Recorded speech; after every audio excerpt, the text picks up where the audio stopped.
Subject to scrutiny here. Thought I'd do a kind of a crossover video. It's going to have to deal with several topics. I'm going to start here with this one, and I'm going to read through the article. I'm going to point out some of the obvious things that I see, and then we'll continue on. And it says, America's beekeepers watched as a third of the country's honeybee colonies were lost over the last year. And this is from 2 months ago. Part of a decade-long die-off, experts said, may threaten our food supply. Well, no crap.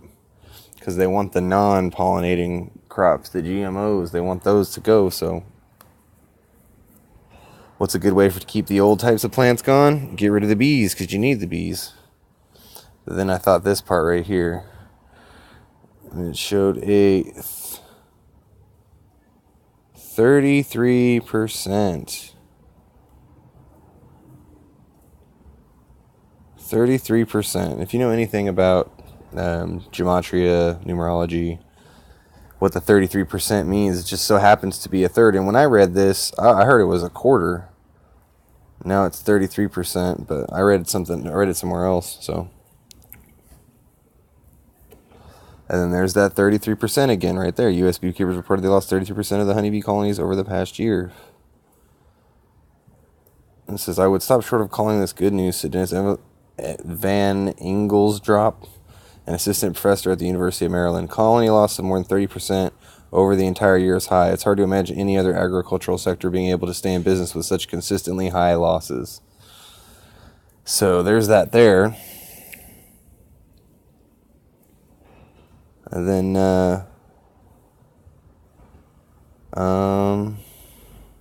one in every 3 bites of food is directly or indirectly pollinated by honeybees.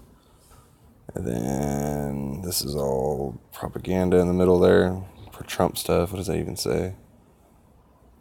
Trump is on a roll. Will he also repeal Obama's mortgage bailout for homeowners who haven't missed a payment in 6 months? Oh, it's an advertisement. The chief killer is the varroa mite, a lethal parasite researchers said spreads among colonies. It says, this is a complex problem, said Maryland graduate student Kelly Kinnick, who assisted with the study. Lower losses are a great start, but it's important to remember that 33%, that's the third time that they said 33%. Now, is much still higher than beekeepers deem acceptable. There's still much work to do. But, I mean, hasn't this mite, hasn't it been around since the beginning of creation? Why is it all of a sudden now becoming an issue? Because it's a scapegoat or a straw man. And then it goes on. I think that's the end of the article. Yeah. So there's that. And then, here we go.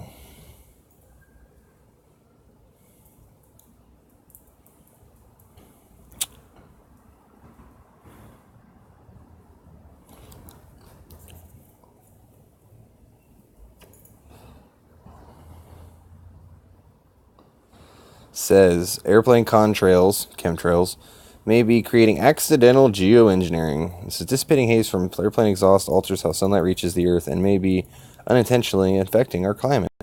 Oh, it's intentional. These aren't natural.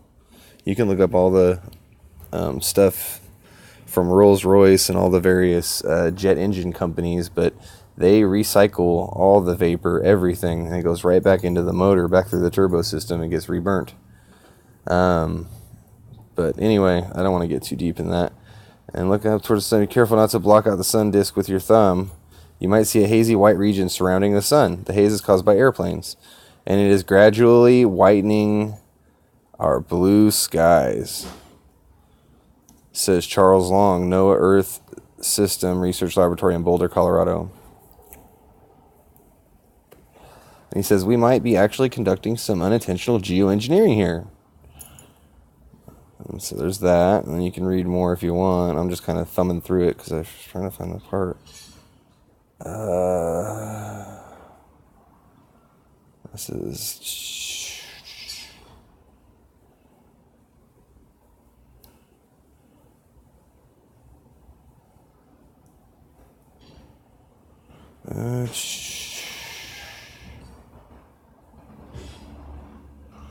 No, where is it at? I had a spot where it talked about. So you can't like highlight stuff and then leave it. That's what sucks. And I'm extremely low budget, people. I'm sorry for that. But yeah, being a truther doesn't pay very well at all. So there was something in here talking about how they use aluminum as an additives.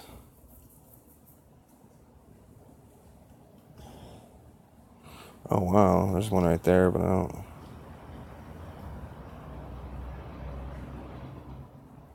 Smithsonian Mag, and it says geoengineering. People don't like it, but pretty soon it's not going to be a choice. Carbon emissions. It's such bullshit. Wow, and this is more what they're telling you.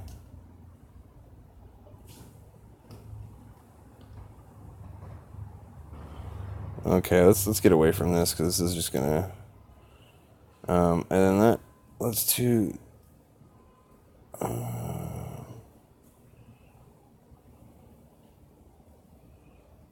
Okay, where do I want to go next? Let's do the Terminator seeds real quick, just because I was talking about the GMO seeds anyway. And it says genetic use restriction technology, GERT, colloquially, I don't know that word, known as Terminator technology or suicide seeds, is the name given to proposed methods for restricting the use of genetically modified plants by causing second-generation seeds to be sterile. So the heirloom seeds you get off of the plants that you grew won't grow a plant. And it says...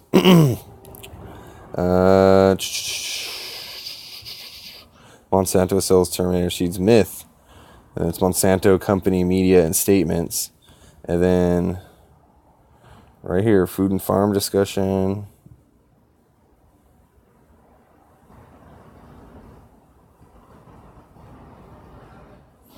Monsanto made a commitment in 1999 not to commercialize sterile seed technology and food crops. We stand firmly by this commitment. No plans of research that would violate this commitment.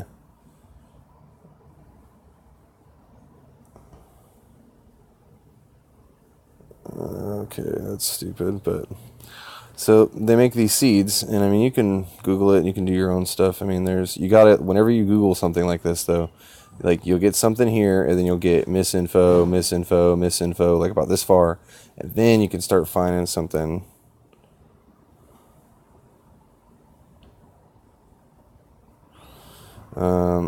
But these people are here. Genetically modified, the myths, the simple seeds dubbed the Terminator gene by anti-biotech activists. Well, okay. Well, let's.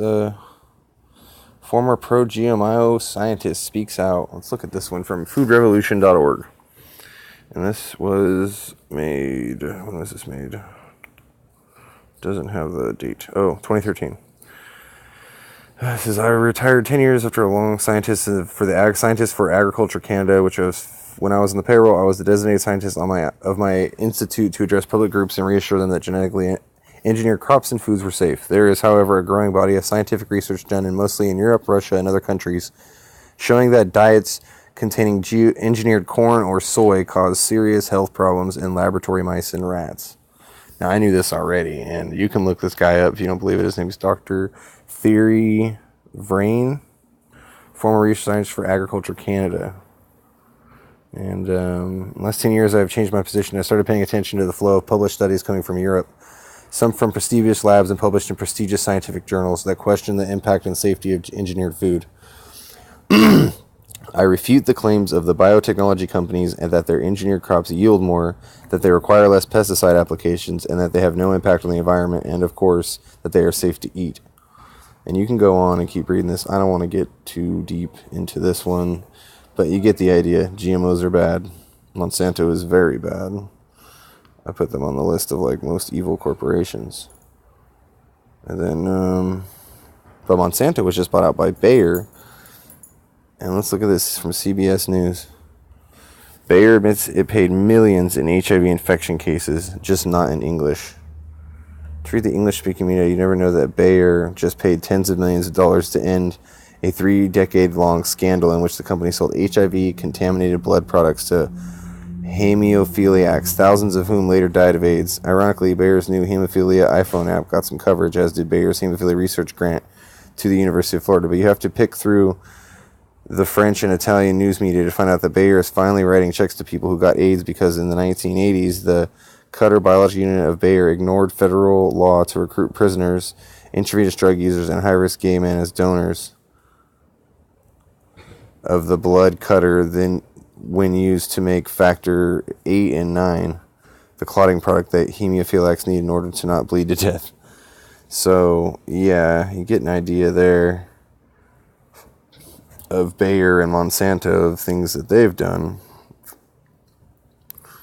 I lost my aluminum trick here, so I'm gonna have to pick something up real quick. Aluminum on bees. Let's try that. Let's see what happens.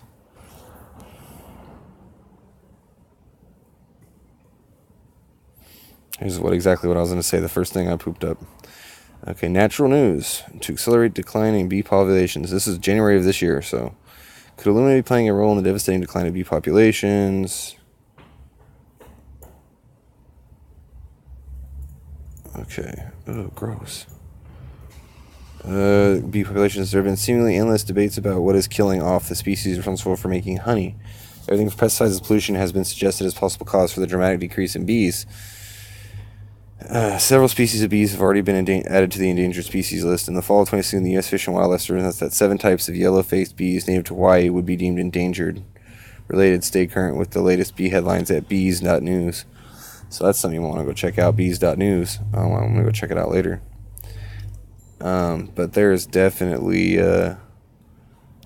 something there. I'm trying to skim through to find the good start. Just going to lead. Found that mean aluminum content in bee pupae had a negative impact on bee colonies' average pupil weight. No other effects were immediately seen. However, the team stated that bees rely heavily on cognitive function to survive, and that the high levels of aluminum found in the colonies were extremely concerning, that it is a neurotoxic metal. Aluminum has been linked to conditions like Alzheimer's disease in humans. And it says, and many toxic metals and ingredients still used in vaccines given to children. Scientists said that the amount of aluminum found in the bee pupae was more than enough to cause brain damage in a human. Levels of 13 to 200 parts per million were found among the bee colony pupae. For context, just 3 parts per million is considered to be enough to damage human brain tissue. Okay, so there you go. And they found these in the bees. Now, how are the bees getting it? Well, let's go back to Monsanto real quick. Toxic resistant crops. And this was from 2008. Much of the world's cropland contains aluminum that stunts crops, but the new study has found a way to make the plants grow tall in spite of the metal's toxic effects. The discovery by plant biologists at the University of California, Riverside suggests that genetic engineering could boost yields from fields that today are not ideal for growing crops. And then it shows some resistant ones right here. When aluminum in soils gets activated by acidic conditions, it damages plants' DNA. In response, normal root cells stop in the middle of dividing. That's the top row. But in plants with a mutation that makes them blind to the DNA damage, root cells keep dividing, bypassing aluminum stunting effects. Bottom row. They look almost the same, except for the ones on the top are more curved, and these ones on the bottom are much more straight. So, aluminum is common in soils. It's a major component of clay, but only in acidic soils does the metal form an ion that can dissolve into liquids, then that's toxic to plants. Acidic soils make up as much as half the world's croplands. However, and aluminum toxicity is the main factor holding back crop growth in the 20% of the world's arable soils, including large areas of the United States east of the Mississippi River and northwestern Europe.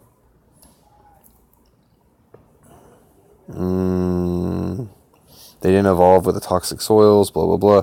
Exactly. Why are the soils so toxic?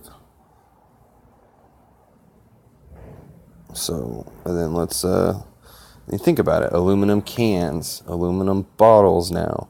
They give you aluminum foil.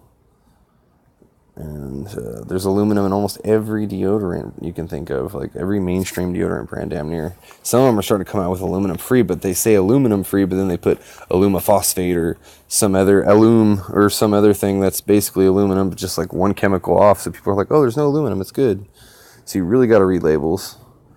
And they tell you, that's part of their power, is they tell you that they're poisoning you. They tell you that it's bad. It's just really small written on the back. And a little digging and a little information can definitely stop a lot of that. And I would suggest everyone get an alkaline water machine and start looking into essential oils, because they're the only thing that can get past the blood-brain barrier and help heal your brain. But anyway, Young Living is the best brand. Anyway. And this is deodorants. It says... Play find a list of deodorants. Okay.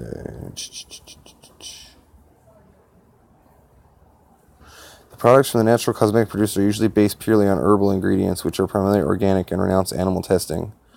There's a couple. Nivea came out with one, and Arm & Hammer's got one now, but it's probably got something worse in it.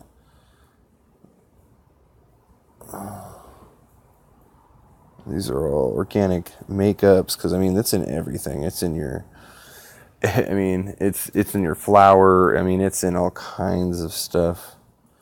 I mean, I think it says it in this one, or maybe a different one. Yeah, it doesn't say it in this one. But let's check out aluminum toxicity. Aluminum was discovered in 1825 by Hans Oversted of Denmark, and the third most prevalent element and the most abundant metal in the Earth's surface. Human beings are naturally exposed to relatively large amounts of aluminum from food, water, and air. Recently, however, aluminum toxicity has increased precipitously. Today, nearly 80% of those tested for metal toxicity reveal excessively high hair aluminum levels. Aluminum cookware, and here's all the sources of aluminum. Let's zoom in a little bit. Aluminum cookware, aluminum cans, antacids, antiperspirants, deodorant, hemodialysis, dyeing agents in your clothes, your furniture, your blankets, your pillows, everything. Cosmetics, water supplies. Most municipal water supplies add aluminum to the drinking water as a flocculating agent, removing dirt. In addition, some water supplies may contain high amounts of naturally occurring aluminum compounds. Sodium aluminum phosphate is used as an emulsifier in processed cheese, and potassium alum is used to bleach flour. That's why you get unbleached flour. Detection of aluminum, considering the value of blood aluminum levels to determine aluminum status. It is clear, however, that blood aluminum determinations fail to accurately reflect total burden of aluminum. This is because brain, lung, and often bone measurements reveal much higher levels of aluminum than are found in the blood. Hair. Metabolism, the absorption of it, how it affects you.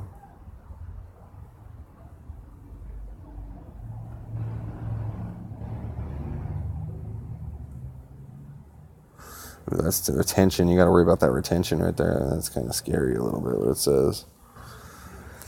Oh man, but they're spraying it. There's all these. I can't play the video, but there's a video of a scientist from another country on YouTube, and he's taking samples of the air, like he's just putting like a piece of paper down outside under a chemtrail-ridden sky.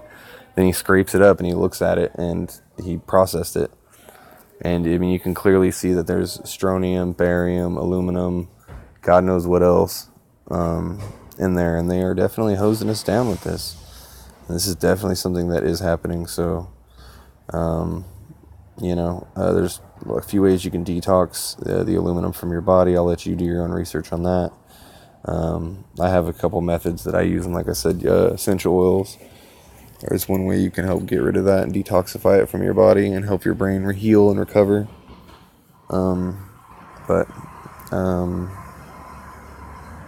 Yeah, it's all pretty connected. I think it all boils down to the destruction of the earth and of God's creations, which are us and the earth. That's why everything that every large company does horribly impacts the environment and the people. Anybody can see this, and when you boil it down to its most fundamentals, it just basically boils down to good versus evil. And you got to decide: are you going to be a atheist narcissist who just sits around taking selfies.